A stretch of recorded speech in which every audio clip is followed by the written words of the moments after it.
Hello मेरे प्यारे विद्यार्थियों, सभी का बहुत बहुत स्वागत है। आज क्लास 12th सिंपल पेपर हम लोग सॉल्व करेंगे एक, और एक हम डिस्क्रिप्शन में दे देंगे। तो दो दो प्रैक्टिस कर लेंगे। कल ही एग्जाम है आप लोगों का, तो सभी लोग बड़े ध्यान से देखेंगे और धीरे धीरे जुड़ते जा रहे हैं। थोड़ा सा और लोग जुड़ जाएं। ये क्वेश्चन पेपर है आपके सामने। प्रतिदर्श पर से एक नमूना प्रश्न पत्र है बस, हिंदी आधार का, जिसका सब्जेक्ट कोड है 302 सत्र 2। कल एग्जाम है इसका। तो निर्देशों को ध्यान से आप लोग पढ़ लेंगे। निम्नलिखित निर्देशों को बहुत सावधानी से पढ़िए और उनका पालन कीजिए। इस प्रश्न पत्र में वर्णनात्मक प्रश्न पूछे गए हैं। वर्णनात्मक मतलब जिसमें वर्णन करना है। इसके पहले जो एग्जाम हुआ था वो मल्टीपल चॉइस क्वेश्चन का हुआ था। ये मल्टीपल चॉइस का नहीं होगा। ये जो एग्जाम होगा इसमें आपको लिखना होगा, सबको पता है। इस प्रश्न पत्र में कुल 7 प्रश्न पूछे गए हैं। टोटल 7 क्वेश्चन होगा। सभी प्रश्नों के उत्तर देना है। आंतरिक विकल्प है, जैसे क्वेश्चन नंबर 1 है। इस क्वेश्चन नंबर 1 में 3 ऑप्शन है आपके सामने, 3 में से कोई एक करना है।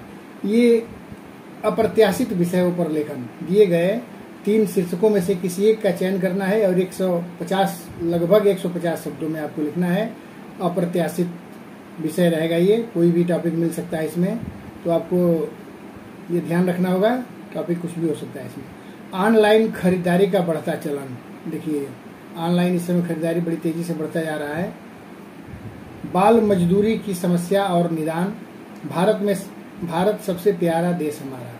ये 3 टॉपिक है। अब इसको क्या करना आपको है कि इन तीनों में से देखना होगा कि किस पर आप बेहतर लिख सकते हैं। स्वतंत्र रूप से लिखना है आपको, अपने विचार प्रस्तुत करना है। पहले भूमिका, प्रस्तावना, विवेचना और कंक्लूजन, इसी फॉर्मेट में रहेगा। कोई विशेष फॉर्मेट नहीं है इसके लिए, आप कैसे भी लिख सकते हैं। 2-3 मिनट सोचिए। जो 15 मिनट का समय मिलता है आपको एग्जाम में रीडिंग करने के लिए, उसमें इसको क्लियर कर लीजिए कि आपको किस पर लिखना है, किन किन बिंदुओं को आप कवर करेंगे। इसको मैं अभी आंसर भी दिखाऊंगा आपको कैसे लिखा हुआ है, ठीक है। आंसर भी आपको दिखाया जाएगा, इसलिए परेशान नहीं होना है। इन तीनों में से कोई एक लिखना है।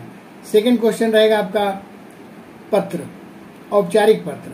अभिभावकों के सामने प्राथमिक कक्षाओं में अपने बच्चों के प्रवेश को लेकर चुनौतियां हैं। इस समस्या की जानकारी देते हुए शिक्षा निदेशक को पत्र लिखना है। शिक्षा निदेशक को पत्र लिखना है, अथवा 2 पत्र रहेगा, कोई एक करना होगा। 5-5 नंबर का ये दोनों, एक पत्र और एक अप्रत्याशित विषयों पर। ऑप्शन दूसरे के साथ है, महामारी के संक्रमण से बचने के लिए मास्क लगाना जरूरी है, लेकिन कई लोग लापरवाही करते हुए इस नियम का पालन नहीं करते हैं। इस पर चिंता व्यक्त करते हुए किसी समाचार पत्र के संपादक को पत्र लिखना है। ये समाचार पत्र के संपादक को पत्र लिखना है। तो 2 पत्र आपके सामने हो गया, आप लोगों ने देखा। अभी मैं इसको दिखाऊंगा, अभी आंसर भी इसका, ठीक है। तो चिंतित नहीं होना है, बने रहिए आप लोग। अभी बहुत लोग जुड़ते जा रहे हैं, बहुत धीरे धीरे करके लगातार जुड़ते जा रहे हैं। बहुत बहुत धन्यवाद आप लोगों को। प्रैक्टिस अच्छे से कर लेंगे। जो लोग लाइव नहीं आ पाएंगे वो अपना बाद में भी देख लेंगे, ठीक है। तो इसलिए बहुत ज़्यादा चिंतित होने की आवश्यकता नहीं है। लाइव रहेंगे तो उससे अच्छा रहेगा। जो डाउट है आपका डाउट भी देख लिया जाएगा। तीसरा जो क्वेश्चन आपका आएगा इस तरह का, कहानी का क्या अर्थ है। ये 3 नंबर का क्वेश्चन होगा। 2 इसमें से कोई एक करना होगा। पहला क्वेश्चन 3 और दूसरा 2 में से 2 नंबर का। कुल 5 नंबर का हो गया। देखिए 3 नंबर का एक और 2 नंबर का एक। कहानी का क्या अर्थ है, इसके मुख्य रूप से कितने भेद हैं कहानी के। नाटक का क्या आशय है, इसमें संकलन त्रय का क्या महत्व होता है। संकलन त्रय अभी मैं आंसर में बताऊंगा इसका, ठीक है ना। आप लोग देखते चले। कहानी में कथानक की क्या भूमिका होती है। चौथा क्वेश्चन होगा, पत्रकार कितने तरह के होते हैं। ये भी 3 नंबर का होगा। 2 क्वेश्चन में से, इन दोनों में से 3 में से कोई एक करना है आपको। इधर भी 2 में से कोई एक करना था। हर जगह आपको ऑप्शन मिल रहा है। तो जो सबसे सही ढंग से जिस पर आप विचार व्यक्त कर सकते हैं, जिसके बारे में पता है, उसी को आप लोग लिखेंगे। ध्यान रखें। पत्रकार किसे कहते हैं, ये कितने तरह के होते हैं। विशेष लेखन का क्या अर्थ है, यह कैसे लिखा जाता है। समाचार के मुख्य तत्वों के विषय में बताइए। उल्टा पिरामिड शैली से आप क्या समझते हैं। इन दोनों में से कोई एक लिखना है। 2 नंबर का है ये। इसके बाद अब आपके आरोह और वितान पुस्तक से निम्नलिखित 3 प्रश्नों में से किन्हीं 2 प्रश्नों के उत्तर दीजिए। 3 प्रश्न है, इसमें से किन्हीं 2 के उत्तर देना है। 3 रहेगा, 3 नंबर के, 2 ही उसमें से लेकिन करना होगा। 6 मार्क्स का ये होता है, 3 नंबर का। उषा कविता में गौर झिलमिल देह किसकी है? आशय स्पष्ट कीजिए। पेट की आग बुझाने के लिए लोग क्या क्या कर्म करते हैं? तुलसी के समय बात क्या आज भी प्रासंगिक है? अगला क्वेश्चन है कि फिराक की गजल के पहले शेर में प्रकृति के सौंदर्य का कैसा चित्रण किया गया है? ठीक है, ये 3 क्वेश्चन है, इसमें से किन्हीं 2 क्वेश्चन का आंसर देना है आपको। अब क्वेश्चन नंबर 6 देखिए आप लोग। क्वेश्चन नंबर 6 में जो है आपका निम्नलिखित 4 प्रश्नों में से किन्हीं 3, गद्य में से 3 पूछा जा रहा है, काव्य से 2। काव्य थोड़ा सा कठिन होता है हम लोगों के लिए, तो काव्य से 2 ही क्वेश्चन रखा गया है, गद्य से 3 रखा गया है। तो इसमें 4 क्वेश्चन रहेगा, 3 करना होगा, 3 नंबर का। डॉक्टर अंबेडकर ने समाज में श्रम विभाजन को क्यों नहीं उचित माना है? नमक कहानी में सिख बीवी ने कीर्तन में किस विषय पर सबसे ज्यादा बातें की? वहां से जाते समय उन्होंने सफिया से क्या मंगाया और क्यों मंगाया? बाबा साहब भीमराव अंबेडकर के अनुसार उनकी कल्पना का आदर्श समाज कैसा होना चाहिए? अपने शब्दों में व्यक्त कीजिए। नए राजकुमार के शासन संभालते ही राज्य में क्या क्या परिवर्तन हुआ? लुट्टन पहलवान पर इसका क्या असर हुआ? पहलवान की ढोलक पाठ का है ये श्रम विभाजन जात प्रथा का है, नमक का है, और ये भी उसी का है। निम्नलिखित प्रश्नों के उत्तर दीजिए। क्वेश्चन नंबर 7 साथी प्रश्न होगा, इसमें से आपको 3 करना था 6वां में। 7वां में भी फिर उसी तरह से है, ये 2 क्वेश्चन है, 3 नंबर का है, एक ही करना है आपको, 3 मार्क्स का एक करना है, 8वां है। तो एन फ्रैंक की डायरी द्वितीय विश्व युद्ध के दौरान यहूदियों पर ढाए गए जुल्मों का जीवंत दस्तावेज है, इस कथन से आप कहाँ तक सहमत हैं? दूसरा है मोहनजोदड़ो सिंधु घाटी की सभ्यता और डायरी के पन्ने, दोनों से एक क्वेश्चन रहेगा, 3 नंबर का, और एक क्वेश्चन रहेगा 2 नंबर का। मोहनजोदड़ो की सभ्यता नगर नियोजन का अप्रतिम उदाहरण है, इस कथन का तर्क सहित उत्तर दीजिए। और एन फ्रैंक की डायरी से पता चलता है कि यह एक परिपक्व और समझदार लड़की के विचारों की डायरी है, डायरी के पन्ने पाठ के आधार पर लिखना है। उसकी कौन सी बातें उसमें की है जिसको आप कह सकते हैं कि वो परिपक्व और समझदार लड़की है? सिंधु सभ्यता के महाकुंड सामाजिक और धार्मिक महत्व को स्पष्ट कीजिए। एक पेपर ये है और एक पेपर हम डिस्क्रिप्शन में देंगे आप लोगों को, टेलीग्राम का लिंक दिया जाएगा, टेलीग्राम ग्रुप का, वहाँ आप जुड़कर टेलीग्राम से आप दूसरा पेपर आंसर के साथ ले लेंगे। ये 2 पेपर अगर ये और एक जो देंगे, दोनों अगर प्रैक्टिस कर लेंगे आपका 80% कवर हो जाएगा आंसर, ठीक है ना? तो ध्यान रखेंगे आप लोग, हताश नहीं होना। आप देखिए आंसर इसका लिखा हुआ है यहाँ पर, स्क्रीनशॉट करके भी आप लोग पढ़ सकते हैं इसमें, ठीक है ना? तो स्क्रीनशॉट करके भी देख सकते हैं। देखिए यहाँ पर पहला प्रश्न यही था कि किन्हीं एक शीर्षक का लिखना था आपको, ऑनलाइन शॉपिंग का बढ़ता चलन। 2 मिनट 3 मिनट सोचना है, सोच करके आप तैयार कर लेना है, जिसे आप भूमिका ये हेडिंग दे भी सकते हैं, नहीं भी दे सकते हैं, इसके लिए कोई दिक्कत नहीं है, लेकिन लिखना है इसी तरह से। भूमिका लिखेंगे भी तो कोई दिक्कत नहीं है, अच्छा ही है। अगर नहीं भी लिखते हैं तो कोई दिक्कत नहीं है, पैराग्राफ चेंज कर देंगे यहाँ से। ऑनलाइन शॉपिंग एक उभरती हुई ई-कॉमर्स तकनीक है, इससे आसान और क्या हो सकता है जब आपको एक समय में सीमित उत्पादों की पेशकश करने वाले बाजारों की भीड़ का सामना न करना पड़े। यह ऑनलाइन शॉपिंग है, जिससे खरीदारी करने का तरीका आसान और अधिक सुविधाजनक हो जाता है। विक्रेता उत्पाद विवरण ऑनलाइन अपलोड, ये अगर हम पूरा पढ़ेंगे तो बहुत ज़्यादा, कई घंटे, 1 घंटे से ऊपर चला जाएगा। तो शॉर्ट में आपको लेना है, आप इसको स्क्रीनशॉट करके इत्मीनान से पढ़ लीजिए, किस तरह से इंट्रोडक्शन लिखेंगे, विषय वस्तु कैसे लिखेंगे, ठीक है ना? जहाँ डाउटफुल आपको क्वेश्चन होगा उसको मैं पूरा डिटेल बताऊंगा। तो ये आपको अपने विचार लिखने हैं इसी तरह से, कोई जरूरी नहीं कि यही आई तो अप्रत्याशित विषय है, कुछ भी आ सकता है, तो आपको उस हिसाब से अपने विचार प्रस्तुत करने हैं इसी फॉर्मेट में। विषय वस्तु हो गया, इसके बाद देखिए लास्ट में कंक्लूजन है, उपसंहार जिसको आप लोग बोलते हैं, उपसंहार या कंक्लूजन। तो इसमें से आप ये उपसंहार है। हम कह सकते हैं कि ऑनलाइन खरीदारी एक लोकप्रिय बिजनेस है, एक ही जगह पर बैठकर अपनी पसंद की चीज़ों को इंटरनेट पर खोज सकते हैं। इसके बाद दूसरा क्वेश्चन था बाल मजदूरी की समस्या और निदान। अगर इस पर लिखना होगा तो कैसे इसकी भूमिका तैयार करेंगे, एक जस्ट एग्जाम्पल है। बच्चे देश का भविष्य होते हैं, किंतु देश के अधिकांश बच्चों का भविष्य अंधकार के गर्त में समा जाता है। जब उनके खेलने, खाने और पढ़ने की उम्र में उनसे मजदूरी कराई जाती है। 5 से 14 साल तक के बच्चों का अपने जीवन जीने के लिए नियमित काम करना, बाल मजदूरी करना, विकसित देशों के बच्चों, विकासशील देश के बच्चों के जीने के लिए बेहद कम पैसा पर अपनी इच्छा विरुद्ध जाकर पूरे दिन कड़ी मेहनत करने के लिए मजबूर है, विवश हैं। वे स्कूल जाना चाहते हैं परंतु आने अपने दोस्तों के साथ खेलना चाहते हैं।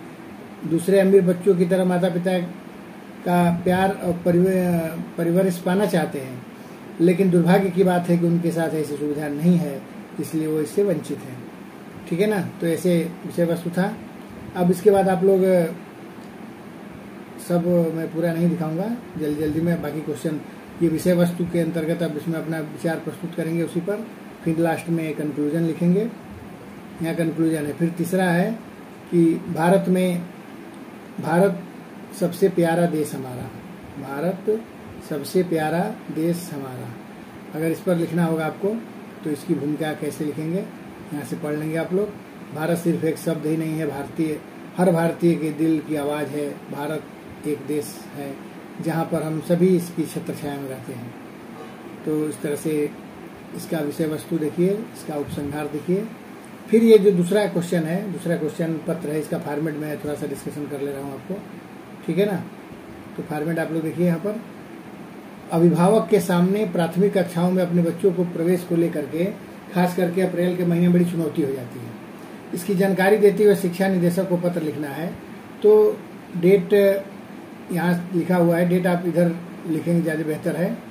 ठीक है। तो डेट आप यहाँ लिख देंगे। सेवा में शिक्षा निदेशक, प्राथमिक शिक्षा परिषद, विद्या भवन, लखनऊ। विषय अभिभावकों के समक्ष प्राथमिक कक्षाओं में बच्चों के प्रवेश की समस्या के संबंध में। महोदय, विनम्र निवेदन है कि मेरा नाम वल्लभ सहाय है। कुछ भी नाम अपना दे सकते हैं, दिया नहीं गया है तो अपना असली नाम देने की आवश्यकता नहीं है। ठीक है। और प्राथमिक कक्षाओं में प्रवेश की समस्या को लेकर मेरे पास आ रहे हैं।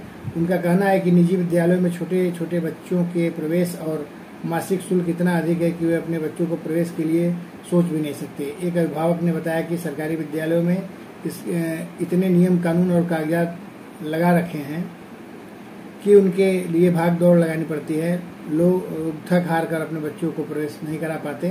जो अभिभावक बच्चों को विद्यालय में प्रवेश नहीं करा पाते हुए उनके बच्चे शिक्षा से वंचित रह जाते हैं, जबकि 6 से 14 साल के बच्चों को मौलिक अधिकार है शिक्षा का।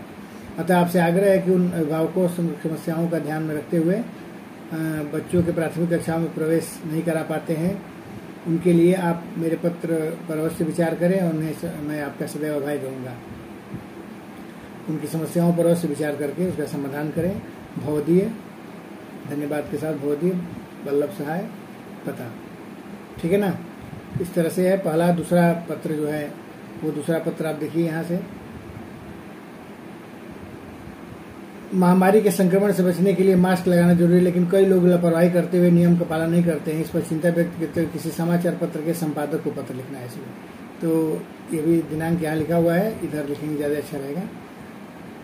संपादक, सेवा में संपादक, किसी भी समाचार पत्र का नाम दे सकते हैं। सेवा में लिख करके विषय कोविड-19 महामारी से बचने के जरूरी। फिर महोदय, फिर अपनी बात यहाँ प्रस्तुत करेंगे फॉर्मेट इसी तरह से। फिर पैराग्राफ चेंज कर 2 पैराग्राफ जरूरी, एक में समस्या बताएंगे, एक में समाधान के लिए भवदीय, नाम और परीक्षा भवन आप लोग लिख देंगे अगर कहीं नहीं लिखा हुआ है तो। ठीक है। नाम में क, ख, ग और परीक्षा भवन। इसके बाद क्वेश्चन नंबर 3 जो है उसको देखिए आप लोग। जल्दी चल रहा हूँ क्योंकि ज़्यादा समय लेने से कोई लाभ नहीं है और बहुत से बच्चे देखेंगे। आप लोग एक बार इसको स्क्रीनशॉट करके पढ़ सकते हैं। कहानी का क्या अर्थ है? अभी भी लोग जुड़ रहे हैं, बहुत जुड़ते जा रहे हैं, संख्या बहुत हो गई है काफ़ी। आप लोग ध्यान देंगे। कहानी का अर्थ, इसके मुख्य रूप से कितने भेद हैं? कहानी गद्य साहित्य की वह सबसे अधिक रोचक और लोकप्रिय विधा है जो जीवन के किसी विशेष पक्ष का, मार्मिक किसी विशेष पक्ष का, संपूर्ण पक्ष को नहीं लेती है कहानी। कहानी जीवन के किसी एक पक्ष का, विशेष पक्ष का मार्मिक और भावात्मक वर्णन करती है। साहित्य की सभी विधाओं में कहानी सबसे पुरानी है। ठीक है ना। तो इस तरह से मुख्य रूप से कितने भेद हैं इस कहानी के? तो घटना प्रधान कहानी, चरित्र प्रधान कहानी, भाव प्रधान कहानी, वातावरण प्रधान कहानी और मनोविश्लेषणात्मक कहानी, लगभग 5 मुख्य है इसमें। इसके बाद अथवा था या करेंगे या फिर दूसरा करेंगे। नाटक से क्या आशय है, इसमें संकलन त्रय का क्या महत्व है, ये संकलन त्रय विशेष रूप से आप ध्यान देंगे। नाटक नट शब्द से बना है, जिसका अर्थ है सात्विक भाव का अभिनय। नाटक नृत्य दृश्य काव्य के अंतर्गत आता है। इसके अंतर्गत इसका प्रदर्शन रंगमंच पर होता है। नाटक काव्य का ही एक रूप है जो रचना श्रवण नाट्य काव्य, जो नाट्य में महाकाव्य लिखते थे, नाट्य शास्त्र उस समय नाटक के रूप में चलता था, इसलिए नाट्य भी नाटक काव्य का ही एक रूप माना जाता है। अपितु दृष्टि द्वारा भी दर्शकों को हृदय में रसानुभूति कराती है, देख करके ज्यादा समझ में आता है लोगों को सुनने की तुलना में, ठीक है ना। नाटक में श्रव्य काव्य से अधिक रमणीयता होती है, सुनने वाली कविता से अधिक नाटक में देख करके लोगों को आनंद, रमणीयता माने सुंदरता का एहसास होता है। दृश्य काव्य होने के कारण यह लोक चेतना और अपेक्षाकृत अधिक घनिष्ठ रूप से संबंध होता है लोगों से। संकलन त्रय अर्थात स्थल, समय और काल की एकता, किसका स्थान, समय और काल की एकता नाटक में कथा के युग के अनुसार हो और उसमें समाज और राजनीति की परिस्थितियों का अंकन किया गया हो। ऐतिहासिक नाटकों में तो इन तत्वों का निर्वहन अत्यंत अपरिहार्य है।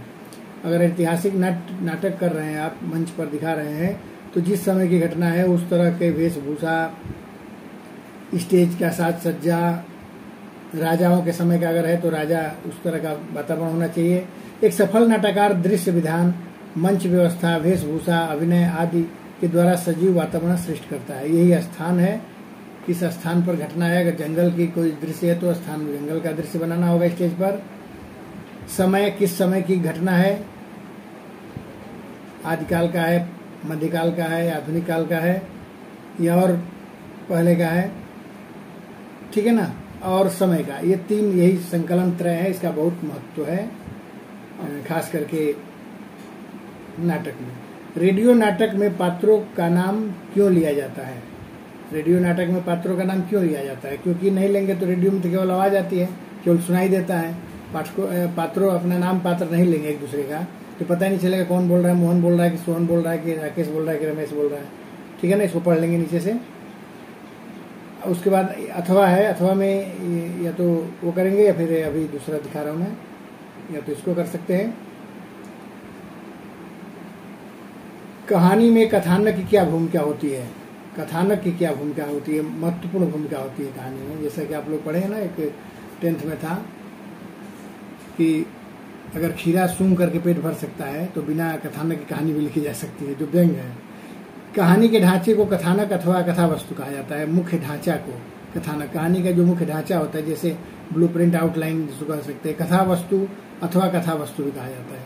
असली वही ढांचा है। जब ढांचा ही नहीं बना होगा, पहले तो ढांचा बनेगा, उसके बाद में उसको आप सुंदरता डेकोरेट करेंगे डायलॉग से, पात्रों से, हाव भाव से इत्यादि से। तो कथा वस्तु कहा जाता है, इसे कहानी का केंद्र माना जाता है। इसके अभाव में कहानी की रचना की कल्पना नहीं की जा सकती।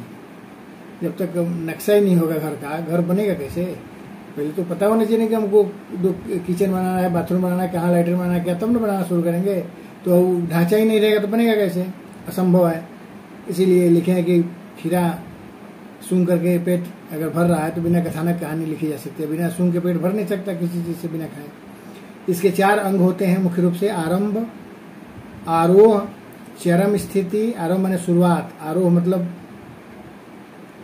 ऊपर की ओर चढ़ना, अवरोह मतलब नीचे की ओर गिरना। तो आरोह होना चाहिए, और मतलब धीरे धीरे, एक तो शुरुआत हो गया, शुरुआत होने के बाद धीरे धीरे आगे की ओर बढ़ता जाएगा, वो आरोह। चरम स्थिति जिसको क्लाइमैक्स कहते हैं, चरम स्थिति पर जाना, फिर उसके बाद अवरोह, फिर उसके बाद नीचे की ओर उतरना, कहानी को धीरे धीरे समापन की ओर जाना। ये 4 इसके प्रमुख होते हैं। यह कहानी का सर्वाधिक महत्वपूर्ण तत्व है। इसके लिए वस्तु, विषय वस्तु तथा कथानक आदि का समानार्थी शब्द है, ठीक है ना। बाकी इसको आप लोग पढ़ लेंगे। क्वेश्चन नंबर 4 है, पत्रकार किसे कहते हैं? कितने तरह के होते हैं? देश दुनिया में समाचारों को, घटनाओं को इकट्ठा करने वाले जो मीडिया से जुड़े लोग होते हैं उन्हें पत्रकार कहते हैं। ये 3 प्रकार का होता है, पूर्णकालिक पत्रकार, अंशकालिक पत्रकार और फ्रीलांसर पत्रकार।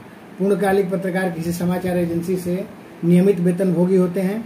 अंशकालिक पत्रकार किसी समाचार एजेंसी से जुड़े होते हैं लेकिन वो नियमित वेतन भोगी नहीं होते हैं, जैसा देते हैं एक सूचना के समाचार के आधार पर उन्हें पारिश्रमिक दिया जाता है। और फ्रीलांसर पत्रकार स्वतंत्र पत्रकार होते हैं, ये किसी समाचार एजेंसी से नहीं जुड़े होते हैं, ये स्वतंत्र रूप से समाचार का कलेक्शन करते हैं, संग्रह करते हैं और जिस एजेंसी को देना चाहें पैसा लेकर के भुगतान करते हैं। देखिए नीचे दिया भी है तीनों लोगों का, आप यहाँ से भी पढ़ सकते हैं। ठीक है ना, जल्दी जल्दी हम लोग चले क्योंकि बहुत ज़्यादा देर करने का समय नहीं है। हालांकि मुझे संतुष्टि नहीं मिलती है तो बढ़िया से बताऊँ ना, पर क्या किया जाए, मजबूरी है। विशेष लेखन का क्या अर्थ है, कैसे लिखा जाता है? सामान्य लेखन से हट करके किसी भी मुद्दे पर अगर लेखन किया जाता है, सामान्य तौर से हट करके, उसे विशेष लेखन कहा जाता है। विशेष लेखन में संवाददाता को उसी क्षेत्र विशेष से संबंधित लेखन कार्य सौंपा जाता है जिसमें उसकी रुचि होती है। इसके अलावा उन्हें विषय संबंधी गहरी जानकारी भी होनी चाहिए। विशेष लेखन, बीट रिपोर्टिंग और विशेष लेखन में थोड़ा अंतर है। बीट रिपोर्टिंग में रुचि के आधार पर दे दिया जाता है, लेकिन विशेष लेखन जो होता है वो स्पेशलाइजेशन होना चाहिए, उस विषय की विशेषज्ञता हासिल होनी चाहिए। ये बात ध्यान रखेंगे, बाकी इसको रीडिंग कर लेंगे। मैं मुख्य बात बता दे रहा हूँ। संपादक के मुख्य कार्य बताइए। संपादक संवाददाताओं या रिपोर्टर से प्राप्त समाचार सामग्री को शुद्धि को दूर करता है। चैटिंग खूब हो रही है, पूछ रहे हैं आप लोग। मेन बातें मैं बता रहा हूँ, आप लोग देखते चलिए और जुड़ते भी जा रहे हैं आप लोग। उसमें काट छांट करके उसे प्रस्तुति करने योग्य बनाता है, ये मुख्य कार्य होता है संपादक का।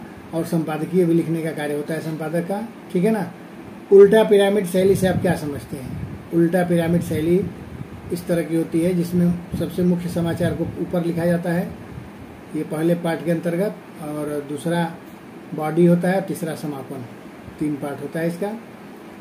ठीक है ना। यह समाचार लेखन की सबसे लोकप्रिय उपयोगी बुनियादी शैली है। यह कहानी तथा कथा लेखन की शैली से ठीक उल्टी है। कहानी और कथा से उल्टा है, उसमें सीधे चलता है, इसमें उल्टा चलता है। मुख्य बात पहले बताया जाता है उल्टा पिरामिड में। इसके आधार पर शीर्ष, सबसे ऊपर शीर्ष होता है, इसके नीचे 3 भाग, महत्वपूर्ण भाग होते हैं इसके, इस शैली के। पहला इंट्रो, जैसे हमने बताया ये पहला वाला इंट्रो है। दूसरा मध्य में बॉडी होता है, ये बॉडी, और अंत में मुखड़ा, अंत में समापन जिसको बोलते हैं इसको। ठीक है। इंट्रो को ही मुखड़ा बोलते हैं, मुखड़ा यहाँ पर नहीं होगा। ये समापन, तीसरा पार्ट समापन होता है। ठीक है ना। तीसरा पार्ट जो होता है वो समापन का होता है, ये मुखड़ा का नहीं होता है। अब 5वां क्वेश्चन देखिए फटाफट, बस 7 होने वाला है। इसके बाद एक और पेपर आप लोग वहां से देख लेंगे। निम्नलिखित में से 3 प्रश्नों में से किन्हीं 2 प्रश्नों को उत्तर दीजिए। उषा कविता में गौर झिलमिल देह किसकी है? आशय स्पष्ट कीजिए। सूर्योदय का मनोरम चित्रण करते हुए उगते हुए सूरज की छवि आसमान में, सूरज की छवि जो आसमान में दिखाई दे रही है, नीले रंग के आसमान में चमकता हुआ सूरज जब निकल रहा है तो ऐसा लगता है जैसे कोई नदी में गोर बदन स्त्री स्नान कर रही है। यहाँ सूरज के लिए हुए हैं, मानो कोई गौर वर्ण नवयुवती किसी गहरे जल में स्नान कर रही हो। ठीक है। उसको डुबकी लगाकर स्नान करने में नदी में हिलोरे उठ रही हो या गौर झिलमिला रही है सूर्य की, ऐसा उन्हें दिखाई दे रहा है। पेट की आग बुझाने के लिए लोग क्या क्या कर्म करते हैं? जो मुख्य बात है मैं बता दे रहा हूँ, बाकी पढ़ लेंगे आप लोग क्योंकि टाइम वेस्ट ज्यादा होगा। तुलसी के समय बात क्या आज भी प्रासंगिक है? तुलसी के समय की बात, पेट की आग बुझाने के लिए लोग क्या क्या कर्म करते हैं? तुलसी के समय की बात क्या आज भी प्रासंगिक है? ये कवितावली के आधार पर हम कह सकते हैं जो तुलसीदास जी ने किया है पेट की आग को बुझाने के लिए, तुलसीदास जी के समय आज भी प्रासंगिक है। पेट की आग को बुझाने के लिए आज भी लोग तरह तरह के अच्छे बुरे कार्य कर रहे हैं जो उस समय भी हुआ करता था।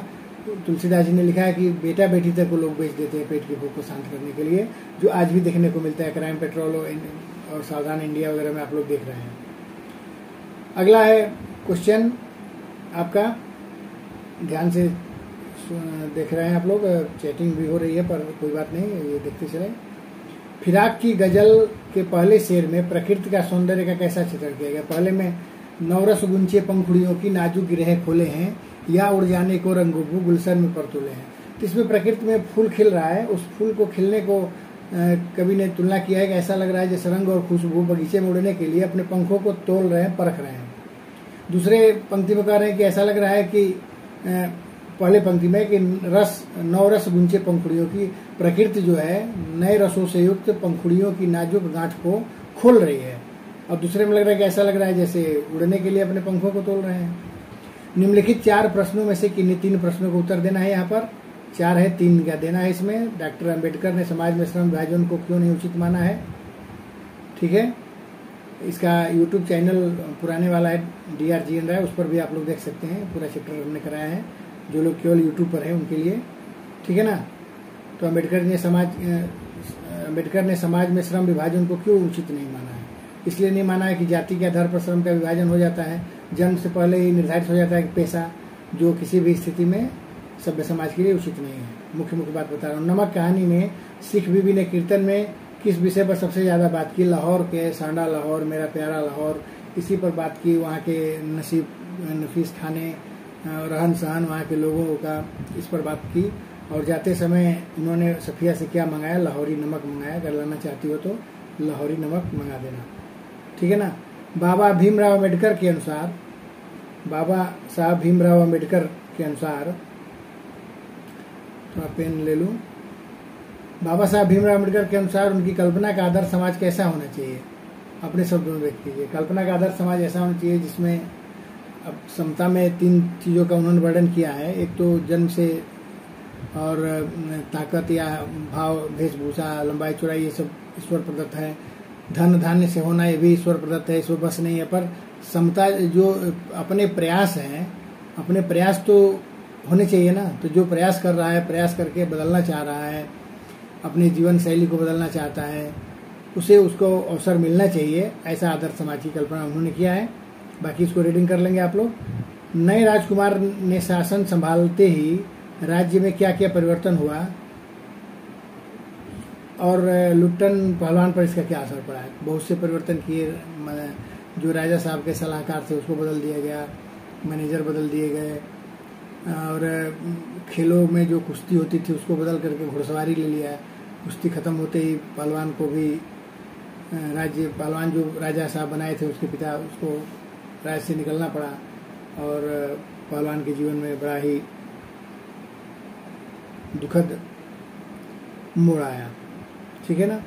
इसको रीडिंग कर लेंगे आप लोग, इसमें है ही ज्यादा, मैं शॉर्टकट में मुख्य बातें बताते चल रहा हूँ, ठीक है। निम्नलिखित प्रश्नों के उत्तर दीजिए। एन फ्रैंक, ये 3 नंबर का एक कोई करना है, इसमें से देखिए अथवा है। एन फ्रैंक की डायरी द्वितीय विश्व युद्ध के दौरान यहूदियों पर ढाए गए जुल्मों का जीवंत दस्तावेज, दस्तावेज मतलब लिखा हुआ रूप है, ठीक है, दस्तावेज है। द्वितीय विश्व युद्ध के दौरान नाजियों पर यहूदियों ने बहुत अत्याचार किए। उन्हें यातना गृह में रहना रखते थे। यातना गृह में जाने वाले मैक्सिमम लोग मर जाते थे। ये जो एन फ्रैंक का परिवार था, वान दान का, 2 परिवार उनके मित्र थे एक साथ। एक उनके पिताजी के ऑफिस में छुपे हुए थे। करीब करीब 2 वर्षों तक ये उसी में छुपे रहे। फिर पकड़े जाने पर इन्हें यातना में डाल दिया जाता है, यातना शिविर में, जिसमें एन फ्रैंक और उसकी माता बहन सबकी मौत हो जाती है और केवल पिता बच जाते हैं। बाद में डायरी प्रकाशित होती है। नगर नियोजन की मोहनजोदड़ो अनूठी मिसाल है। नगर नियोजन माने सिस्टमेटिक नगर बसाना, एक सुव्यवस्थित नगर कैसा होता है, कैसे होना चाहिए, ये अनोखा मिसाल है मोहनजोदड़ो। इसमें भले इमारत खंडहरों में बदल चुकी है, मगर शहर की सड़कों और गलियों में सारी बातें स्पष्ट है। मोहनजोदड़ो की नगर योजना बेमिसाल है। यहाँ की सड़कें सीधी आड़ी है, या तो सीधी है आड़ी है, एक दूसरे के सामने दरवाजा नहीं है, मुख्य सड़क पर कोई दरवाजे नहीं है, कुंड है, स्नानागार है, पक्की सड़कें हैं, बंद नालियां हैं। ये सारी व्यवस्था इतनी सुव्यवस्थित है आज से 5000 साल पहले कि अगर ये सभ्यता जीवित होती तो हम लोग बहुत ही डेवलप किए होते, ठीक है ना। इसको रीडिंग कर लेंगे आप लोग। इसके बाद है लास्ट ही चल रहा है, ज़्यादा नहीं है, बस हो गया बहुत। अभी भी कुछ लोग जुड़ रहे हैं, देख रहा हूँ। चलिए, डायरी के पन्ने पढ़ने से एन फ्रैंक की परिपक्वता और समझदारी का पता चलता है पता। उसने धैर्य खास करके तब पता चला जब वो स्त्रियों के विषय में लिखा है उन्होंने, और वो मजबूरी में लिख रही थी किट्टी के नाम से, क्योंकि उसको कोई भावनाओं समझ नहीं रहा था। लेकिन बहुत बड़ी वो प्रौढ़ एक जैसी लिख सकती है एक लड़की या स्त्री, वैसे उन्होंने लिखा था कि कैसे स्त्रियों को केवल बच्चा जन्म तक ही समझा जाता है, तरह तरह के प्रताड़ित किया जाता है, कोई उसकी भावनाओं को समझता नहीं है उनकी, लेकिन आने वाले समय में उसने घोषणा कर दी थी कि आने वाले समय में स्त्रियों का बहुत महत्व बढ़ जाएगा, जीवन के हर क्षेत्र में वो सफलता प्राप्त करेगी, ऊंचाइयों को छुएगी। इन सब बातों से स्पष्ट होता है कि परिपक्वता थी उसके अंदर। बाकी रीडिंग कर लेंगे। मोहनजोदड़ो में टीलों के पास महाकुंड है जो 40 फुट लंबा, 25 फुट चौड़ा, 7 फुट गहरा, 40 बाई 25 बाई 7 फीट है। उतरने में उसके लिए दक्षिण ओर से सीढ़ियां बनी है। अनुमान लगाया जाता है कि इसका प्रयोग सामूहिक स्नान कभी एक साथ करने के लिए किया जाता होगा। पक्की ईंट से बनाई गई है जिसमें ड्रेन सिस्टम भी था पानी बाहर निकालने के लिए। कुंड के बगल में स्नानागार भी थे जहां स्त्रियां स्नान करती होगी। बड़ा ही सुव्यवस्थित था। आज भी गंगा नदी के किनारे पर औरतें ऐसे ही नहाती है और कपड़ा बदलती है, परंतु 5000 साल पहले वहाँ स्नानागार था, बाथरूम था जहाँ कपड़े बदलने स्त्रियों को नहाने के लिए। तो बड़ी ही परिपक्व सभ्यता थी, इसमें कहीं से कोई संदेह नहीं है। सिंपल पेपर आप लोगों ने बड़े पेशेंस से देखा। अभी डिस्क्रिप्शन में एक लिंक मैं डाल दे रहा हूँ, उसको आप लोग उसको क्लिक करिए और टेलीग्राम ग्रुप से जुड़ करके एक और इसी तरह का पेपर सॉल्व कर लीजिए। वहाँ से टेलीग्राम से मैं टेलीग्राम में डाल दूंगा। तो 2 पेपर अच्छे से कर लेंगे, आपका 80% कवर हो जाएगा, बढ़िया से तैयारी हो जाए तो। ठीक है ना, दोनों पेपर अच्छे से तैयारी कर लीजिए। Best of luck. फिर मिलते हैं हम लोग एग्ज़ाम के बाद। तो कल एग्ज़ाम ही है, फिर देखते हैं। Okay, bye.